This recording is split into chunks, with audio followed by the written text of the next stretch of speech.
Welcome back. So we are still going on with the discussion. Young and ambitious, two young gentlemen trying to crack that the glass ceiling in politics. Okay. So we are talking about the issue of, how it's going to be. When you look at the effect of young people. Now let's talk about the voter registration, which is now happening currently. A majority of people, IBC is targeting 4.5 million new eligible voters, and a majority who are targeted are the youth. Why do you think youth are not motivated to take up these roles, to take their voters' cards? First of all, the fact that this show has young people on board, it just speaks volumes. And on my way here, I thought there's nothing wrong with the reverse mentorship. I think the young people should take the mantle and run away with it. You don't have to be condescending to the older generation, but maybe just take a vote. You know, on another station the other day I said that it may be one day, but then that one day will change your lives for the next 5 years. So maybe that exercise of going to register as a voter, the day of casting the ballot, it might be one day, but then you go to the villages, every family, there's an educated person, they have papers, people have courses, but then they don't have so good jobs, so to speak. What is the process like in Kiharu? It's running smoothly, but maybe as the rest of the country is not as we would expect. But I'm taking initiative, and we as politicians and personally, I'm going to take personal initiative to rally the young people to vote, because we cannot be saying we, the young people, are sidelined, but then here is an opportunity to grab and run away with it, and we are doing nothing. So I think the hour has come. Yeah, the hour has come. Okay, let me bring in our only lady in the show from the other side of the studio. Karibu sana to the show. Lillian, good morning. Good morning. Fantastic. This is the first time you are making it here. We are talking about the issue of voter registration, and IEBC talking mostly to the hearts of the youth to go and cast their ballot or take their voters' cards and cast their ballot come August 9th. How is the situation from which part of the constituency in Kenya you are vying for? I'm vying in Langata, and we still have a huge deficit from the number that is expected. I think in Langata we were expecting around 31,000 new voters. And so far we've only managed 11,000. So we still have about 20,000 deficit. But we are hoping that we can cover a lot of ground between now and 6th February, which is the end of the exercise of the second extended voter registration exercise. So that is what we are working towards. But we are trying to be creative also in how we are communicating to young people on the need and the importance of them, registering as voters and participating in the electoral process, that they should not look at it as just a one-day affair, but as a process, in a democratic process that allows them to choose their leaders for the next 5 years, because it is these leaders who will make policy decisions around education, around healthcare, around the economy and jobs, around housing and infrastructure and all those things that affect our day-to-day lives, including even fuel prices and that kind of thing. So it is important to have your say in the process, because when you go through, when you register as a voter and you participate in electing your leaders, then you can even hold them accountable, But if you do not, how will you even hold them accountable? How do you even know who they are? So it is important. It is important that young people get involved and get involved actively. It's quite interesting that you've thrown yourself in this battle among, quote unquote, the big boys. How does it make you feel? What do you mean, how does it make me feel? Yeah. I don't think the issue is not really gender or my gender. The issue in leadership is ability. The leader who is presenting themselves for leadership, are they capable? Are they qualified? Are they passionate? Do they know what they're doing? Do they understand? So those are the things people need to look at. Not so much the gender of the person who's running, but what they are offering. What are they presenting? So I am not fazed. I welcome anyone who's interested in presenting themselves for leadership in my constituency, because it's their democratic right. According to our constitution, Article 38 talks about political rights. Yes. So everyone is allowed to present themselves for leadership at any level. And let the voters, interact with us, engage with us, and decide who is best placed to make a difference, to deliver. Who is your main opponent? You don't know? I don't know. Maybe you're your own opponent. your biggest challenge. I think if you don't know, then it's best if I don't give them airtime. Oh, okay. All right. There you have it. Okay. All right. So this is it. I have got two gentlemen here, Jerry Sando and Dennis Maina. Yeah. The reason why, because most young people are currently running for political seats. And I will start with you, Jerry. You are leaving a newsroom. We love this job, but you are getting into politics. Let me start with this. Why? First, thank you, Victor. Let me just touch a bit on the voter registration. Yes, yes. On the voter registration, we really feel the youth. There's voter apathy. We really feel what the youth are going through. That youth feel that year in, year out, they've been used, quote unquote, they've been used to do political activities, but when it comes to getting opportunities, they're never included. And so they feel that, you know what, there's no need of us going to vote, or there's no need of us going to register to vote and things like that. But then, again, I ask myself, the youth, you are not doing anybody a favor. You see, there's this kind of thinking that when you ask the youth to go and take the ID or go and register, they want you to compensate them because they feel that we are doing this because of you. You see, we as youth, we are not asking for anybody to employ us. Exactly. We're not asking for anybody to give us jobs. What we are asking is for these leaders to give us an enabling environment that we can employ ourselves. In terms of population, if we say that youth are the majority, where are you going to employ this majority? Do we have those companies? Do we have those opportunities to employ all these youths? We don't. But if you give them an enabling environment, then they can employ themselves. Yes. But this enabling environment can only be given by leaders who understand fully well the challenges that the youth are going. But the youth can take opportunity. They can grab this opportunity by going to take the vote, by going to register as voters, by going to collect the IDs that are lying in the chief camps, and come and say, you leaders that we voted last time do not understand the challenges that we're going through, so we are going to vote you out, and we're going to elect leaders that are going to understand and to walk with us through these challenges. Yes. Coming back to your question, why do we jump ship from journalism or from being a journalist to politics? It's because we are seeing a gap. We are seeing a gap that is not being filled, or if it's going to be filled, they're taking too long to fill it.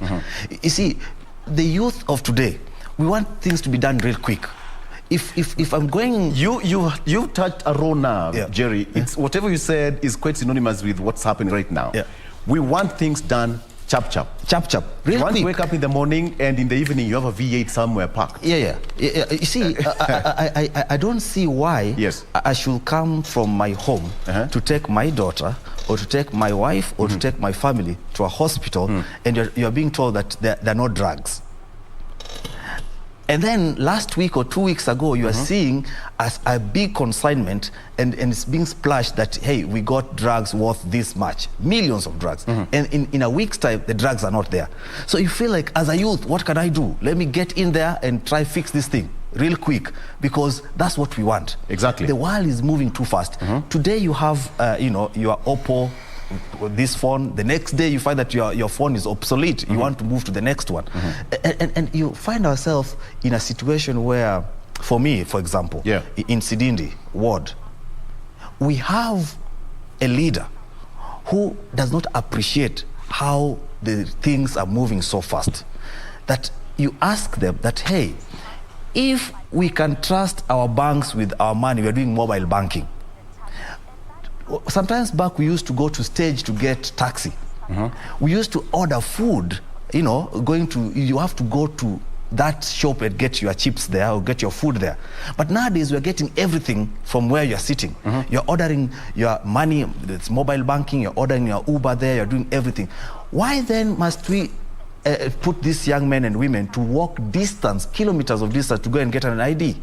Why can't we move this thing to digital platform and register? If you can get your certificate of good conduct to the phone, why not register to get your ID there? Those are kind of the things that we're seeing. As youth, we feel that we are being taken back in the 1980s, 1970s, old age, and here we are. Come on. That reminds me of somebody who said that in Kenya, in Kenya, where you order something online and within minutes it will be there, faster than any service delivery by a politician.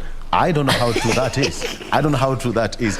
Then is what, it's one of the professions, one of the 5 elite professions. You are living pilot as a profession, and you want to run for a member of parliament seat. Why that sudden change? Are you tired of flying? You want to work with us here? Yeah, good question. Victor, on my way here, as I was scrolling my phone, I saw somebody on my social media saying, na wewe ukifika kule juu usitusahau. Utasikia? And is that true? Did he say the truth or he lied?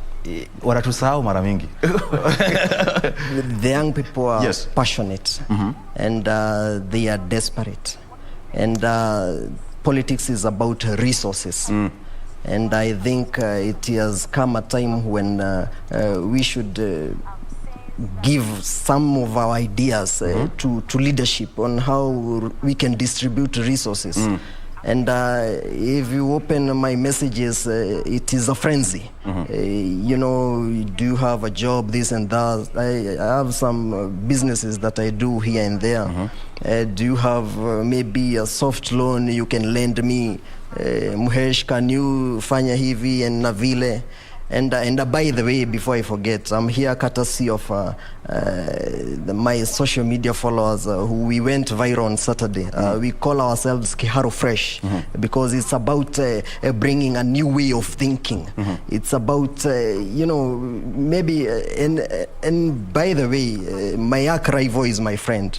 And I think I'm the only person who has voted for him, I think, 3 times in campus as a student leader during the last nominations and main elections. But then it's a competition of ideas. I think here we could do this and that. I think we could do the other. It's about what do you bring? What are you bringing? Exactly. What new ideas do you have? How can you take our Kiharu forward? Maybe, I know an MP should legislate, oversight and represent, but what is that X factor that you are bringing as a young person? And that is where you weigh yourself as a young person. Then you decide, I think I can lead in a certain way that people would be amused and we would not have such and such challenge. Exactly. Vivienne, it's quite interesting because, one, you are running for a parliamentary seat in Langata constituency. That constituency has a history.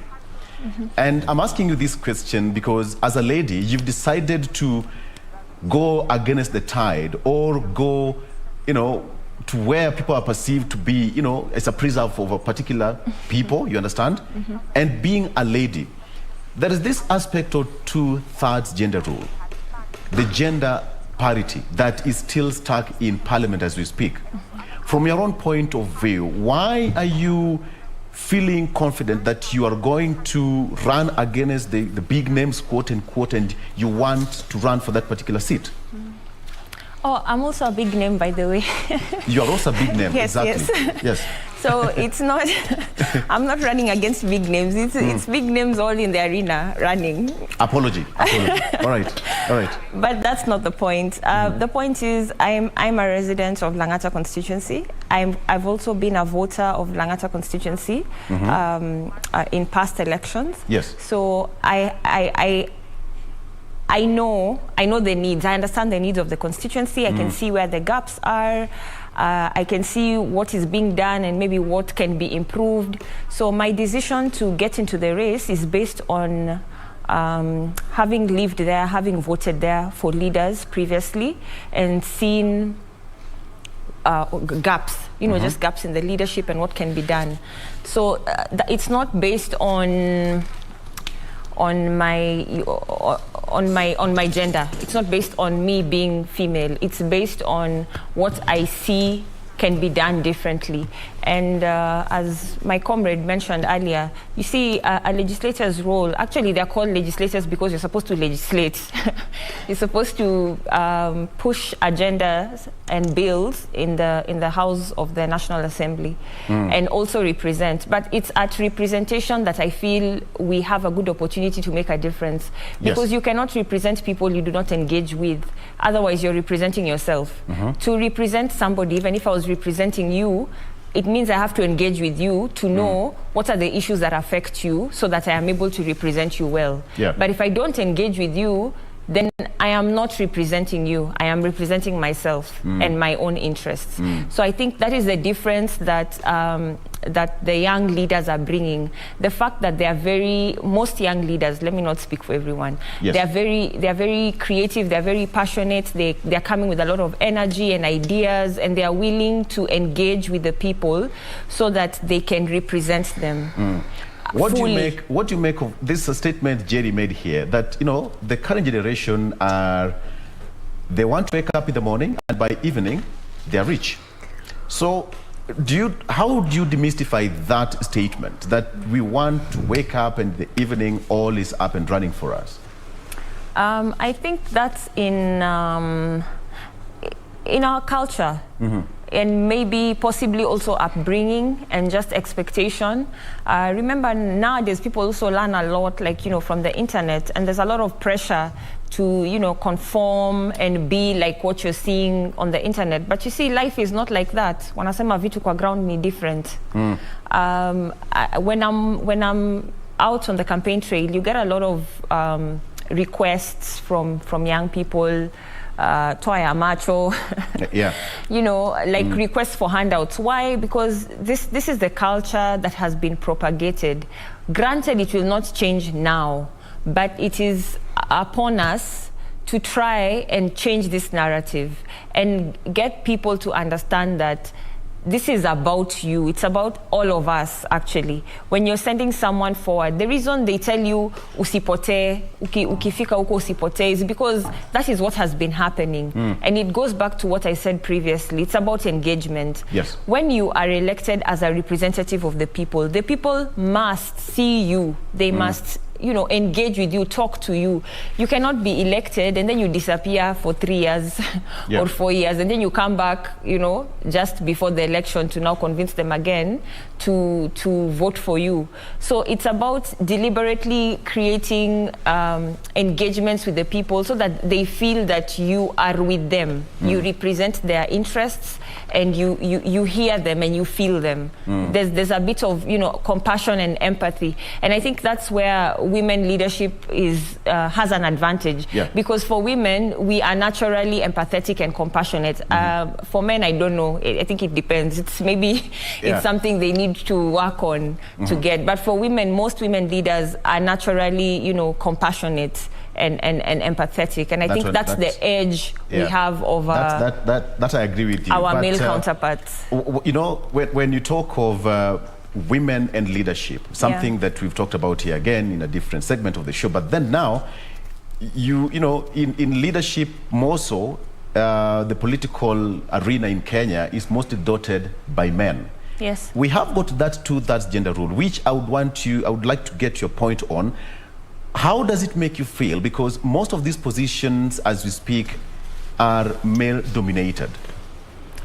I don't know. How does it make me feel? It makes me feel challenged to go out there and show that we are available, we are willing as women and as young women in this country, we are willing to take up leadership positions. And we're not just willing, we are capable, we have the right skill sets, we have what it takes to lead. And I just want to say that I'm a member of ODM. So in my party leader, Raila Odinga, has really been advocating for the space of women in leadership. Yes. And you find that in my party, the party has deliberately created spaces for young women to be able to express themselves, to get involved, you know, in party activities, both at leadership level and just at membership level. Because you see, not all of you can be leaders. Not everybody can be in a leadership position. Yeah. But you can still participate as a member of the party. And I think this is important. So as we speak about women in leadership, I just want to take a moment and, of course, encourage young women, the young women of Kenya, please get involved. Don't be afraid because it looks like it's violent and it's difficult. Every field has its challenges.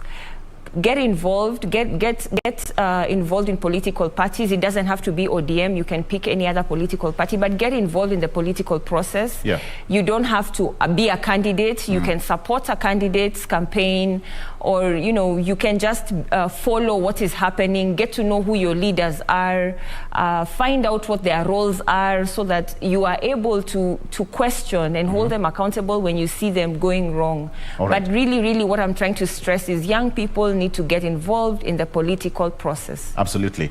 And Dennis, you know, in Kiharu, it has a name as well. And you're also getting to that position where, in terms of voter registration, the young people are feeling left behind. As at yesterday, IBC, because the event runs until 6th, but the pace at which the voter registration is taking place is very slow. The moment you walk in that particular region talking to Wananchi, what is in their faces? What is their desire? And what are you planning to change? Because when you get there, you are talking to Kenyans, not to Kiharu members. I think big news will come out of Kiharu. Again, an earthquake? I think big news will come out of the country.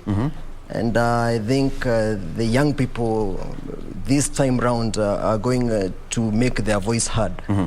And many people look up to the Obamas and maybe the Bushes of this world. But coming here, I was thinking maybe the legislator from Igembe South, maybe he doesn't know how many people he has motivated, how many of us he has motivated. You know, I was thinking about campaigning against people with the millions, you know, with the bicycle and one pullover. And I think we are a religious country, and maybe we cannot run away from, maybe, I think it's the book of Exodus that asks, what do you have? You know, you might not have resources, but you have the mobilization skills. That was asked to Moses. I think that what do you have Moses, in your hands? What do you have in your hands? And he was told, the rod, so what do you have? What can you use? And I think you might not have those resources, but you have the energy to go door to door, mobilizing people. And I don't think an entire constituency, such as Igembe South, can elect, you know, John Paul Muregia from the Blues. I don't think they would be so foolish to do that. They saw something in him. So we will change this narrative. And I think we are ready to take the mantle. And I think once again, the hour has come. I think it's Nelson Mandela who said it always seems impossible until it's done. So young people, I think being the final registration exercise, I think we Kenyans, with our last minute culture, I think we will do our thing. We'll come through. You know, it reminds me, you know, it seems impossible until it's done. For me, I usually say that if you have the courage to begin, then you have the energy to finish. So first of all, how to attack it, and then you'll have the energy to finish. As we wind up, Jerry, the moment most Kenyans are watching at the youth, because most of it's just a representation of what's happening out there. A majority of youths are yearning for these political seats. at the end of the day, you look at that parliament, give me a picture of the Senate, Parliament, and even the county assemblies dotted by the youth. First and foremost, I don't know why I'm so touched on the issue of voter registration. The question that I'll ask myself is, who do we blame? Who do we blame in this voter apathy? I think to me, honestly speaking, I'll blame the media on the whole issue. You see, something like COVID, it's a new disease.